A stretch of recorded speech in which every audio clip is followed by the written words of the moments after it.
One common argument against veganism is that it's hard to be vegan in a food desert. There's some truth to this, as many working-class neighborhoods in America have limited access to healthy food. I've never lived in a food desert, but have often wondered about the validity of this claim, because vegan staples like beans, rice, and tofu are often the cheapest foods in the grocery store. So I decided to find out. Can you be vegan in a food desert? I'm in Globeville in Denver. Unfortunately, this is a neighborhood that's been afflicted with an enormous amount of poverty. It is the most polluted residential zip code in the United States. And even though Denver is a wealthy city, this neighborhood is an exception. It is a true food desert. There are virtually no options for healthy food in this area. Over the next 3 days, I'm going to have to follow 3 rules. I can only spend $10 a day on food, I cannot drive to get food, and everything has to be vegan, of course. We just checked into the hotel and it's a bit later than we expected. I was planning on going grocery shopping today, but I'm feeling kind of lazy, so I think we're gonna get some fast food instead. On any given day, 1/3 of Americans eat fast food, and I'm surrounded by fast food options, but it might be difficult to find something vegan. Just walked to Wendy's. It was a really unpleasant walk. The air here smells pretty bad just from the interstate, and we're gonna see if they can make me anything vegan. Do y'all have any vegan stuff? No? Okay. Like you don't have like a veggie burger? No. Okay. Some Subways have a veggie patty that is vegan. Not all locations have it, so I'm hoping that this one does. Just a quick question, do y'all have the veggie patty here? We don't know. All right, thanks. Yeah.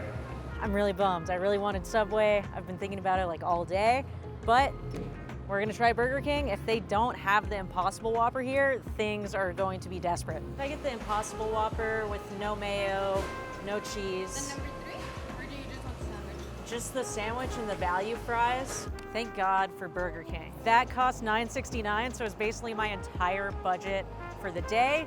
Luckily, I only had to cover dinner today, but I'm gonna have to be a lot more careful tomorrow.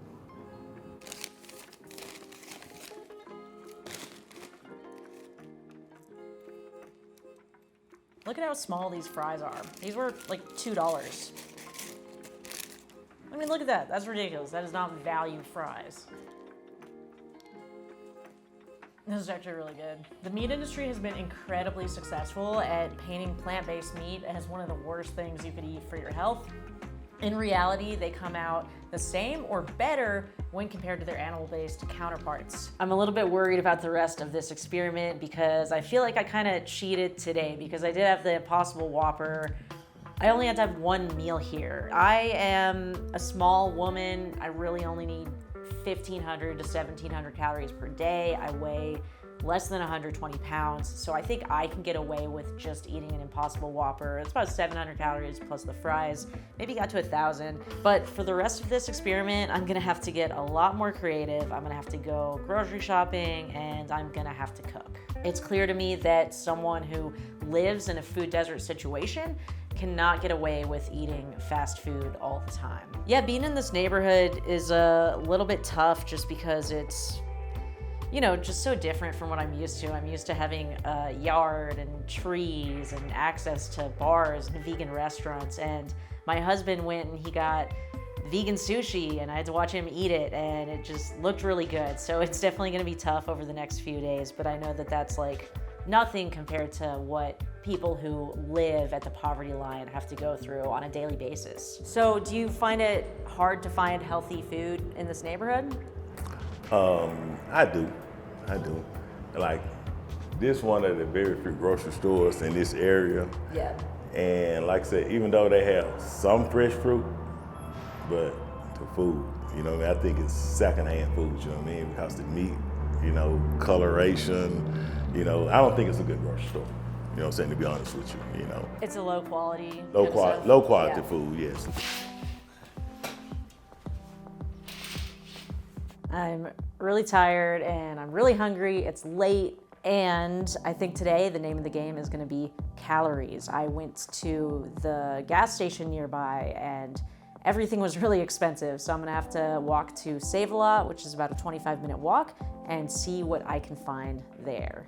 The sun in Colorado is brutal. But luckily, a nice woman gave me a tasty popsicle to snack on. So I was wrong about the walk. It wasn't 25 minutes. It took me 50 minutes to get here. I am very hungry, so let's go see what we can find. I am not having fun. I almost got hit by a truck on the walk, and it just seems like a really dangerous place to walk around. Not necessarily because of the people here, but because of the cars and the infrastructure. It's actually a really good produce section. I'm genuinely surprised. That being said, I obviously can't afford most of this stuff. In the United States, food is subsidized heavily, but the vast majority of it goes toward animal products. Only 4% of subsidies in the US go toward foods directly for human consumption, like fruits and vegetables. The rest goes toward animal feed or raising animals. Oh, fuck yeah. Soy chorizo. I'm definitely gonna be making this today. $1.59 for 10 tortillas. This is a great deal. All right, $1.69 is a little high for beans, but here's some for 99 cents.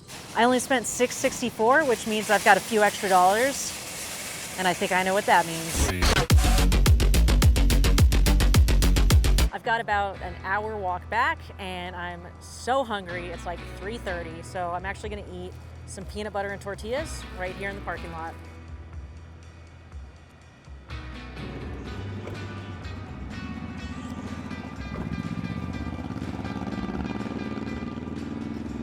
It's a little dry, but it's not terrible.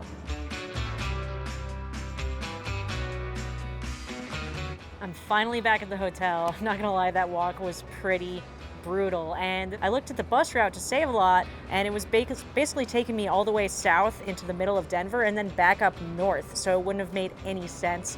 We need better public transit in this country. I just spent 2 hours walking to and from the grocery store. If I had a full-time job or kids, there's no way that would be realistic. It's absolutely unacceptable that people in this community don't have access to basic things like food. Since you've lived in the neighborhood so long, do you find that it is hard to access healthy food?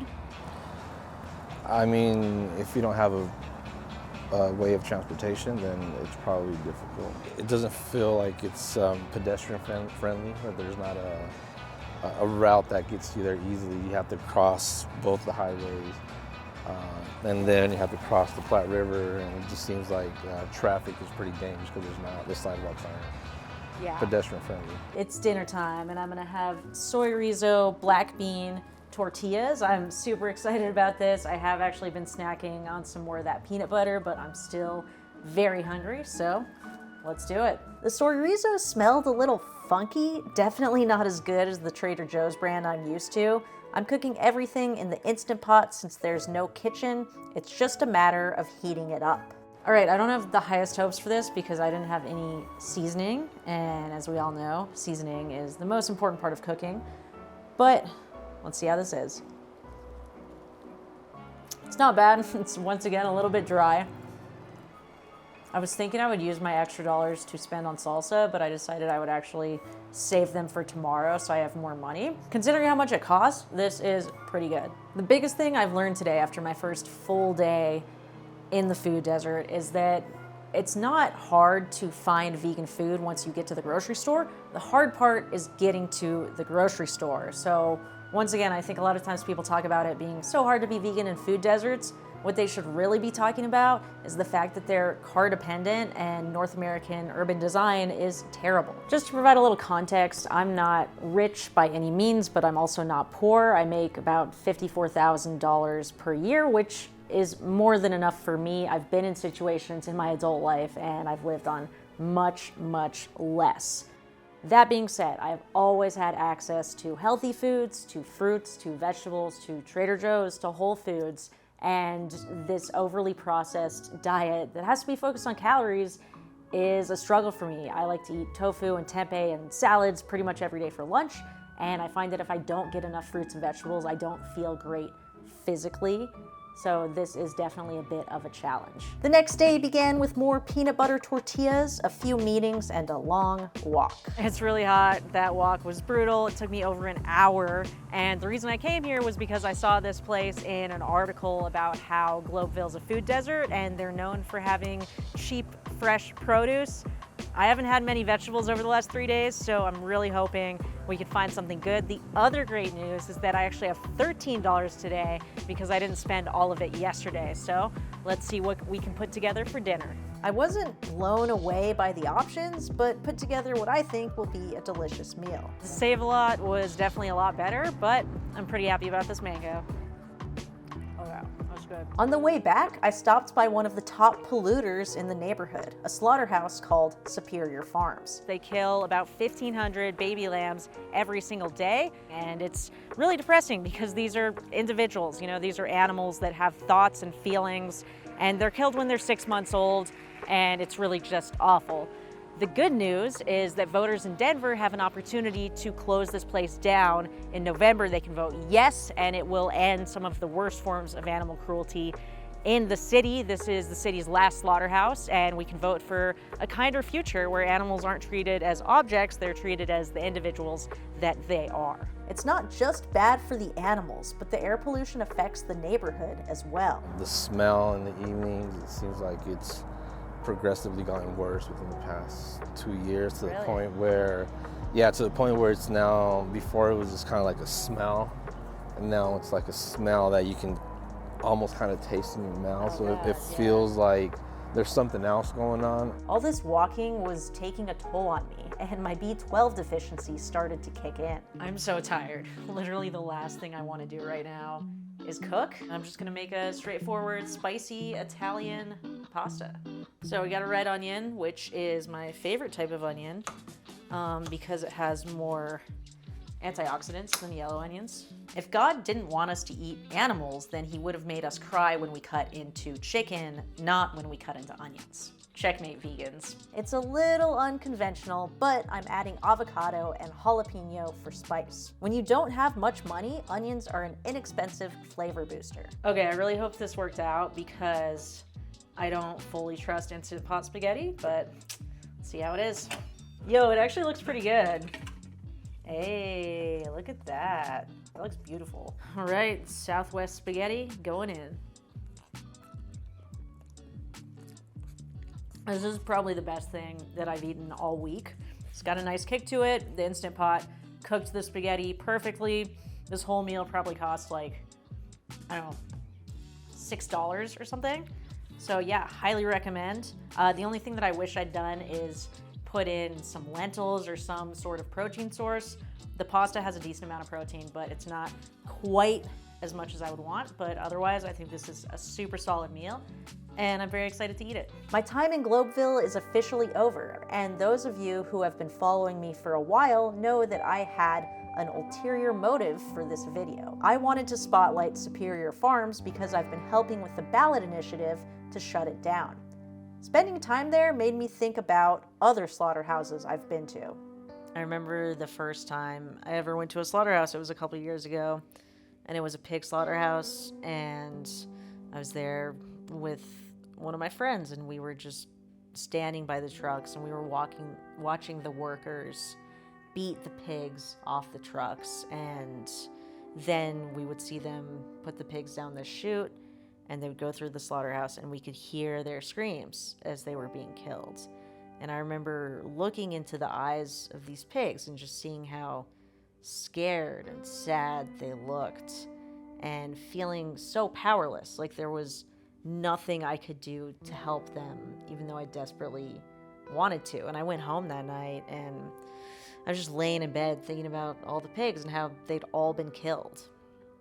And it's this real sense of powerlessness that we feel as animal rights advocates, and it can be really tough to deal with. And I think part of the reason this few days has been so tough in Globeville is because I've had this huge sense of powerlessness. Like, this neighborhood is just so hard for people to live in, and it doesn't have basic things that people need, and there are just so many problems with it, and it feels like things are never going to change.